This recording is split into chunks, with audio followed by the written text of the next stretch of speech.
Assalamualaikum warahmatullahi wabarakatuh.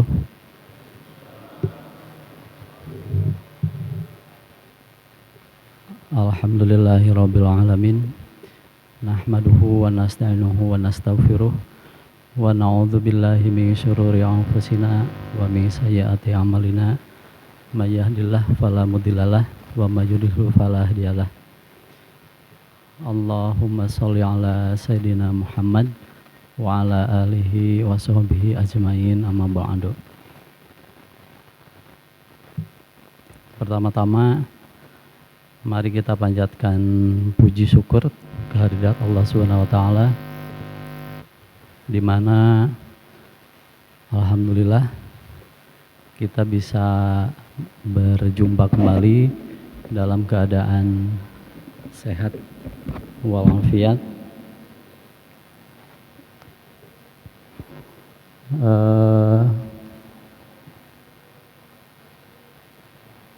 Insya Allah kita akan meneruskan obrolan kita yang lalu-lalu. Jadi untuk pagi ini kita tidak membawakan materi yang berat, kita santai saja, kita teruskan materi kita yang sebelumnya, di mana sebelumnya kita sudah membahas mengenai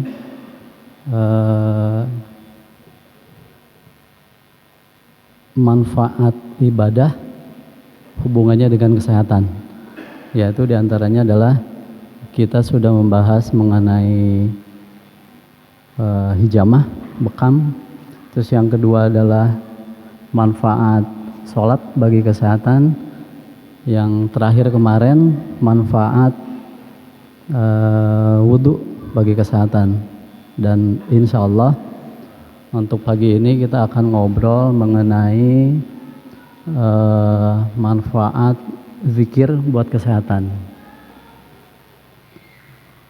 Berbicara mengenai kesehatan, ada dalam sebuah riwayat yang mengatakan ada dua hal yang sebagian besar dari kita ada dua nikmat yang sebagian dari besar daripada kita banyak melupakannya. Yang pertama adalah nikmat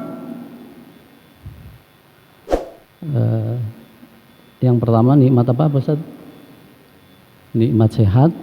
Yang kedua adalah nikmat luangnya waktu. Nah, mengenai nikmat sehat ini, banyak mungkin di antara bapak-bapak sekalian di rumah yang berniat mau ke masjid, jangankan mau ke masjid, baru ambil wudhu aja sudah menggigil kedinginan. Alhamdulillah kita pagi ini bisa berkumpul, bisa ke masjid,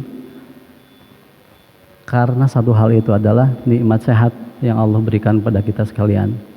Ada juga mungkin yang bisa pergi ke masjid tapi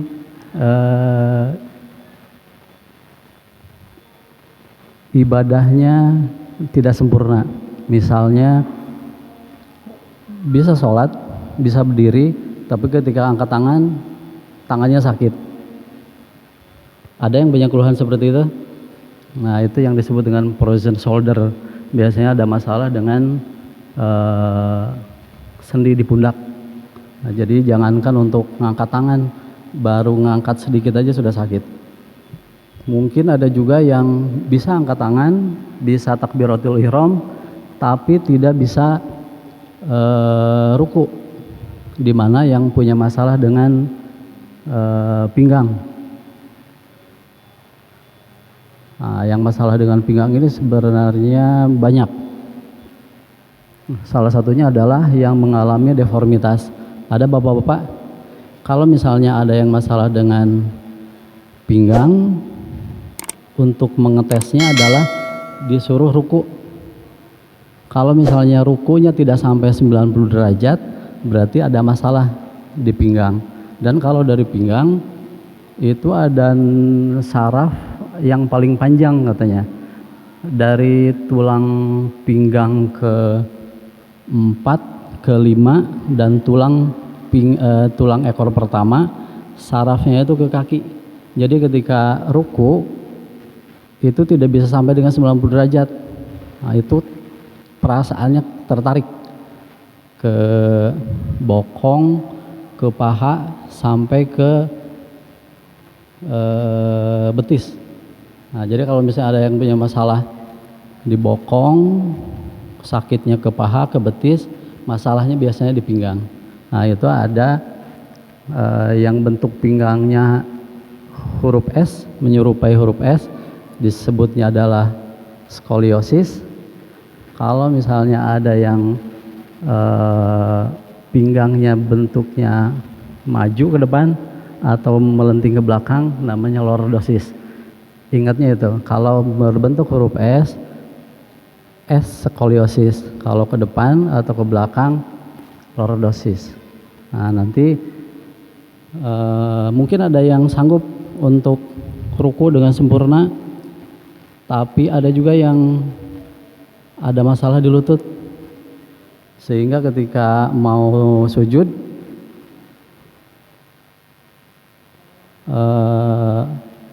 nah ini ada dua pendapat. Ketika mau sujud, apakah lutut dulu yang turun ke bawah atau tangan dulu? Nah, ini dua-duanya katanya betul, karena kan Nabi pernah mencontohkannya. Boleh ketika mau sujud itu kita posisikan badan turun terlebih dahulu, baru nanti ditahan oleh tangan. Bagi yang ada masalah dengan lutut, atau kalau yang kuat, boleh lutut duluan, baru nanti sujud. Yang tidak boleh itu adalah duduk mau sholat seperti duduknya unta, katanya Pak Haji ya. Nah, kalau unta kan sebelah dulu tuh, kaki sebelah dulu ditekuk, baru kaki satu lagi, itu tidak boleh. Yang boleh itu, nah kalau mau sujud itu, kalau nggak kuat lututnya, ada masalah dengan sendi di lutut, turun dulu, baru nanti ditahan pakai tangan, baru nanti sujud. Kalau yang masih kuat, kaki duluan, nanti langsung sujud. Nah, nanti ketika sujud, yang tidak boleh adalah gerakan seperti tidurnya anjing katanya. Kalau anjing kan ininya nempel semua ya. Nah, itu nggak boleh. Ini ditempelkan, terus kedua siku diangkat. Nah, sekarang yang perlu diingat, ketika sujud ada 5 anggota tubuh yang harus nempel ke tempat sujud. Yang pertama adalah dahi, yang kedua adalah hidung, yang ketiga adalah kedua tangan, yang keempat lutut, yang kelima adalah kaki. Jadi yang pakai masker untuk ketika sholat bagusnya diturunkan dulu, nanti setelah sholat dipakai lagi. Karena kan nanti ketika kalau pakai masker otomatis hidung tidak nempel ke tempat sujud. Nah, alhamdulillah kita bisa berangkat ke masjid semua dalam keadaan sehat.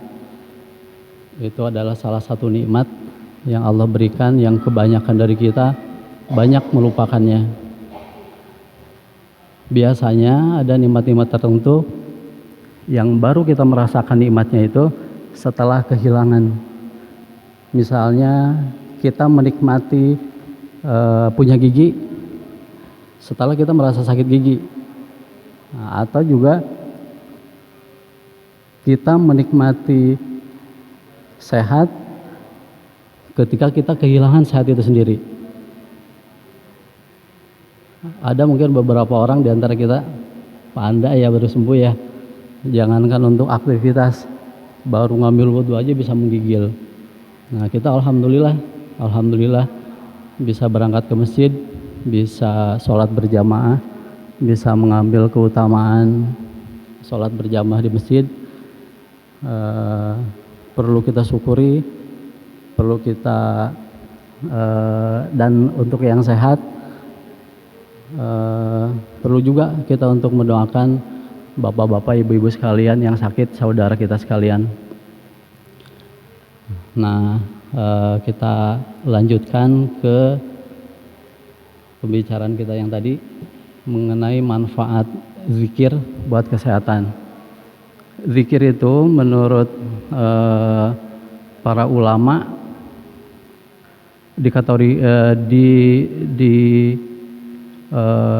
bagi ke dalam 3, yaitu zikir itu bisa zikir hati, bisa zikir lisan, yang ketiga zikir perbuatan. Nah, kalau kita lihat, kalau kita renungkan, semua macam ibadah sebenarnya intinya adalah zikir, di mana zikir secara harfiah atau secara terminologi artinya adalah mengingat, dan secara etimologi atau secara istilah adalah mengingat Allah. Dan setiap ibadah yang kita lakukan intinya adalah untuk mengingat Allah. Nah, misalnya tadi kita sholat sebenarnya adalah zikir ketiga-tiganya, zikir hati, zikir lisan, bacaan sholat juga, yang ketiga adalah zikir perbuatan juga, zikir gerakan-gerakan kita. Yang akan kita tekankan adalah zikir lisan. Nah, apa hubungannya zikir lisan dengan kesehatan? Jadi ketika berzikir, yang diutamakan zikir itu tidak boleh di dalam hati, tapi bagusnya adalah diucapkan. Sekeras-kerasnya ucapan hanya bisa didengar oleh diri kita sendiri. Jadi diusahakan zikirnya itu zikir yang sir, yang tidak terlalu keras. Nah, dari hasil penelitian bahwa di otak kita, di bagian, jadi otak itu dibagi beberapa lobus, dibagi beberapa lokasi. Nah, ada satu simpul saraf yang disebut dengan amigdala, di mana amigdala itu posisinya di bawah area temporalis. Kalau ini frontal itu paling depan. Di sini di pelipis itu adalah temporalis. Nah, nanti di bawahnya itu ada yang namanya dengan amigdala. Fungsinya itu adalah fungsi persepsi untuk merespon secara emosi. Jadi ketika ada stimulus yang masuk ke dalam otak kita berupa audio atau visual. Audio itu adalah suara, visual penglihatan, di mana nanti membentuk stimulus, dan amigdala itu nanti yang merespon. Bisa berupa senang, bisa berupa bahagia, bisa berupa emosi juga. Itu tergantung memori yang kita simpan. Misalnya kita pernah dimarahi lagi kecil, nah, terus menerus dimarahi dengan kata-kata yang sama, sehingga ketika muncul kata itu timbul emosi. Nah, itu adalah salah satu contoh memori. Nah, ketika berzikir, ketika kita mengucapkan lafaz-lafaz Allah itu akan mengalami resonansi. Mengalami resonansi itu mengalami penggemaan di dalam rongga mulut kita. Misalnya kita mengucapkan la ilaha illallah, la ilaha illallah, la ilaha illallah, la ilaha illallah. Ucapan zikir itu mengalami resonansi di dalam mulut kita, terus ditangkap oleh kohlea. Jadi dari mulut ini, dari tenggorokan, ada saluran ke telinga yang namanya tuba eustasi. Nah, nanti resonansi dari mulut kita, kan kita sudah pernah membahas ya, di mulut kita ada rongga mulut, terus ada sinus. Sinus itu di rongga di tulang pipi dan di tulang dahi. Nah, tulang ini tulangnya berongga. Nah, ketika ketika berzikir, zikir kita mengalami resonansi di dalam rongga mulut kita, dibantu oleh sinus di tulang dahi dengan di tulang pipi, nanti akan menstimulus koklea. Koklea itu adalah penerima rangsangan di telinga kita, di saluran telinga kita. Nanti di dalamnya ada rumah siput. Nah, di situ ada koklea. Zikir yang bergema akan menstimulus koklea. Koklea akan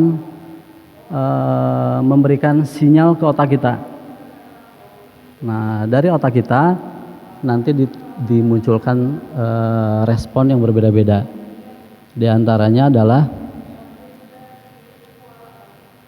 dengan kita berzikir terus-menerus, maka seperti dalam surat Ar-Ra'd ayat 28, ala bizikrillahi tatmainnul qulub.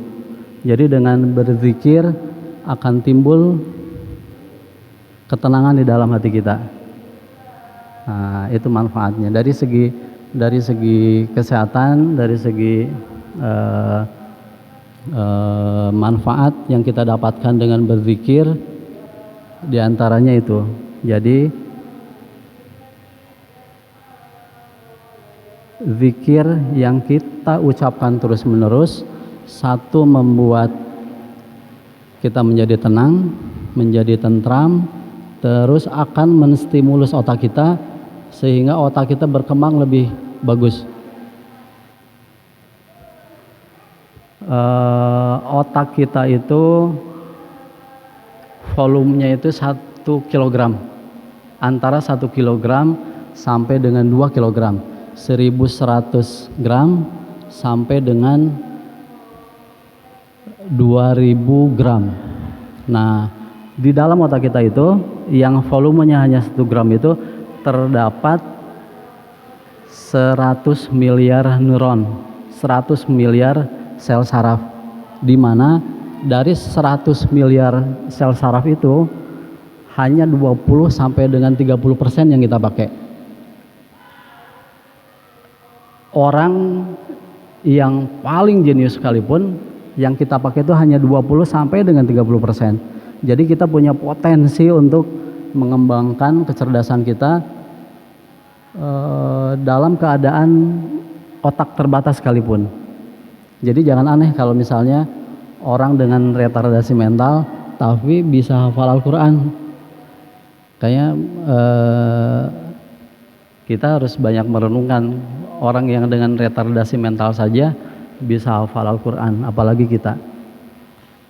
Dan sudah banyak penelitian bahwa orang yang berusaha maksimal untuk menghafalkan Al-Quran malah bisa sampai hafid Al-Quran, kecerdasannya melebihi orang-orang biasa. Jadi ketika kita menghafalkan Al-Quran, sebenarnya kita lagi menstimulus otak kita. Otak kita distimulus, dikembangkan, disiapkan untuk menerima materi apapun. Jadi kalau misalnya ada dokter itu, ini banyak bertanya nih, dokter dulu ngambil jurusan apa katanya gitu. Sebenarnya kalau dokter itu urutannya adalah sarjana dulu, sarjana kedokteran, profesi, yaitu nanti jadi dokter umum. Nanti setelah dokter umum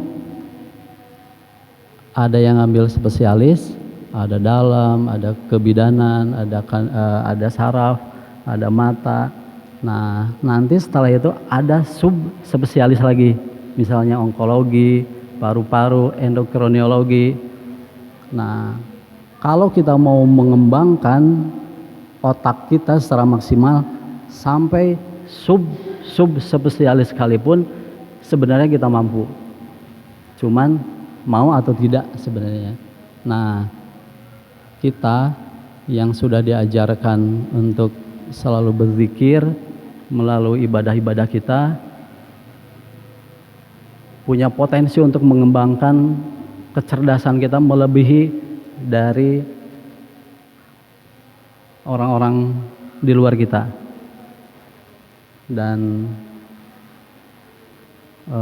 salah satunya ada ahli neuroscience, ahli saraf, seorang dokter. Dia masuk Islam gara-gara meneliti tentang sujud. Jadi ketika sujud itu ada saraf yang tidak bisa dilalui oleh pembuluh darah. Jadi ada darah yang tidak bisa masuk ke dalam saraf itu, dan itu hanya bisa dilalui ketika sujud. Dari hasil penelitian itu beliau jadi masuk Islam.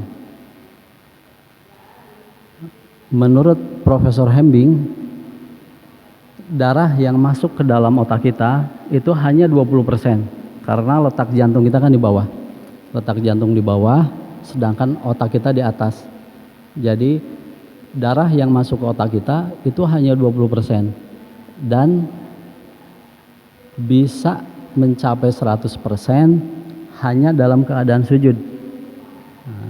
Itu salah satu manfaat sujud kita, yang makanya ada salah satu kesimpulan bahwa orang-orang yang tidak melakukan sujud sama sekali seumur hidupnya ada kemungkinan bermasalah dengan masalah emosi, dengan masalah psikologis. Jadi dan ingat, untuk mencapai semua manfaat sholat itu syaratnya ada 2. Yang pertama adalah khusyuk, yang kedua adalah tumanina. Kalau tumanina sukunun ba'da harfun, jadi berhenti sesaat setelah bergerak. Kira-kira berapa lama ketika baca? Kira-kira kalau bacaan itu adalah bacaan subhanallah, kira-kira lamanya tidak terlalu lama seperti itu, panjang kira-kira bacaan subhanallah. Kalau khusyuk, ini yang perlu kita perjuangkan, karena sebenarnya kalau kita mencapai derajat khusyuk itu adalah kebahagiaan yang terbesar katanya. Kebahagiaan di dunia yang paling besar adalah ketika kita bisa mencapai derajat khusyuk. Malah penguasa sekalipun mereka tidak akan mengejar jabatan kalau mengetahui betapa bahagianya ketika kita bisa melakukan khusyuk. Untuk mencapai khusyuk itu adalah fokus. Nah, untuk mencapai khusyuk diantaranya bisa dengan 3 cara. Yang pertama adalah menimbulkan rasa takut kepada Allah. Tapi kalau misalnya kita ibadah karena takut kepada Allah, seperti ibadahnya seorang hamba katanya.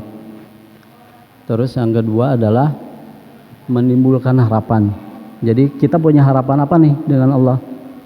Kita timbulkan itu untuk mencapai khusyuk. Tapi kalau hanya karena harapan,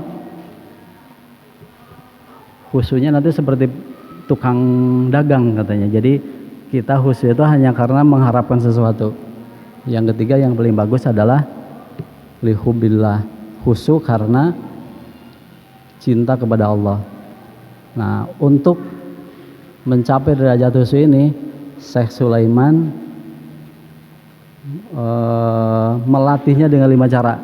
Ada latihan-latihan tertentu katanya untuk mencapai khusyuk ini. Yang pertama adalah usahakan kita punya sholat tertentu di rumah yang hanya kita tahu, yang hanya kita sendiri yang tahu. Kita melatih sholat di rumah, ada satu amalan sholat yang hanya kita tahu, tidak ada seorang pun yang tahu. Satu itu.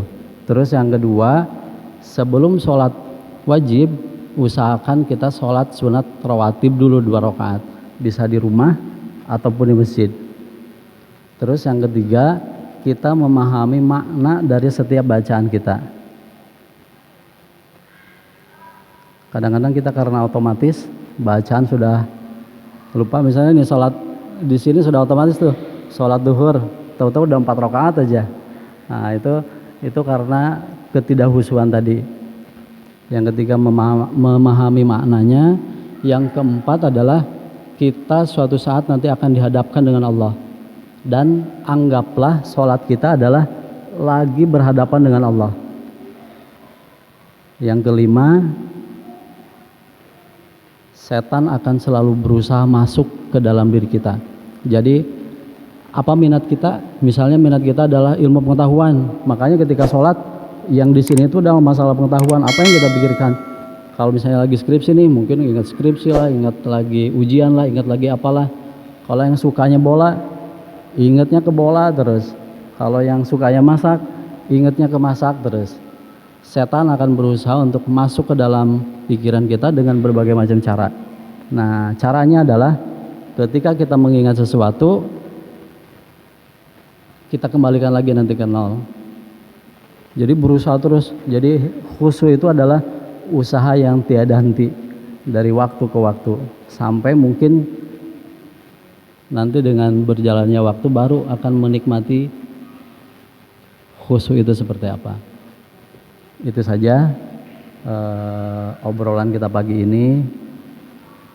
Mudah-mudahan ada manfaatnya. Mohon maaf bila ada kekurangan. Billahi taufiq wal hidayah. Assalamualaikum warahmatullahi wabarakatuh.